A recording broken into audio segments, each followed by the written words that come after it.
Okay, let's work with this mathematical law.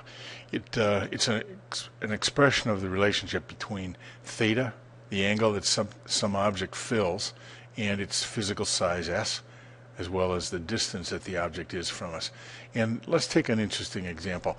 Imagine that you look at my fingernail, and we're going to take my fingernail, and here's my fingernail on my desk.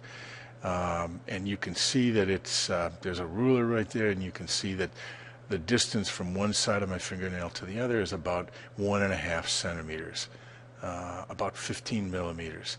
So let's take that number and let's work with it. Let's imagine that I'm going to go 2 football fields away from you. I'm going to stand, I'm going to hold up my finger. You're going to take a look at the size of the angle subtended by my fingernail at a distance of 200 meters. That's roughly 200 football fields away. So easy problem. We just want to find how big that angle is if it's in this relationship. So what's theta going to be? And theta, of course, will end up in degrees, because that's the units of 57.3. It'll be 57.3 times the size of the fingernail. And let's just say that that's 1.5 centimeters. And it's going to be divided by the distance, which is 200 meters. Okay? And now the problem here is we've got to have both the numerator and the denominator in exactly the same units. Otherwise the equation doesn't work. So they got to be the same. Let's just choose meters. That's real easy because we can translate centimeters to meters very easily. There's 100 centimeters in a meter. So this will be 57.3 multiplied by 1.5 times 10 to the minus 2 meters, and divided by 200 meters. Okay? And you can see it's going to be a pretty small number. This is 2 times 10 to the 2, and this is 10 to the minus 2 in the numerator, so it'll be roughly 10 to the minus 4 multiplied by 57.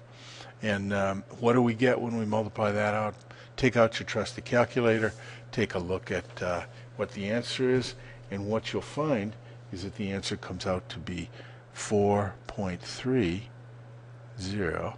times 10 to the minus 3 degrees. Okay, that's a degree.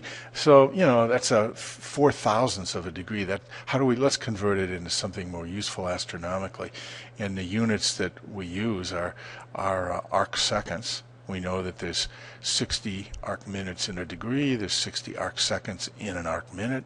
That means there's 3,600 arc seconds in a degree. So we've got to multiply this by 3,600. So this will be equal to 4.3 10 to the minus 3 multiplied by 3,600 arc seconds per degree. This is in degrees.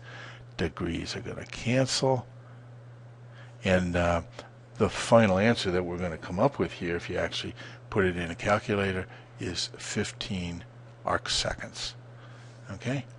Now, what's the meaning of that? If you look at a fingernail 2 football fields away, the human eye is only capable of seeing 2 close together points that are separated by 20 or 25 or 30 arc seconds. So 15 is less than the human eye can show. You'd see me holding up my finger 2 football fields away. You might see that I had a finger there, but you sure couldn't see my fingernail.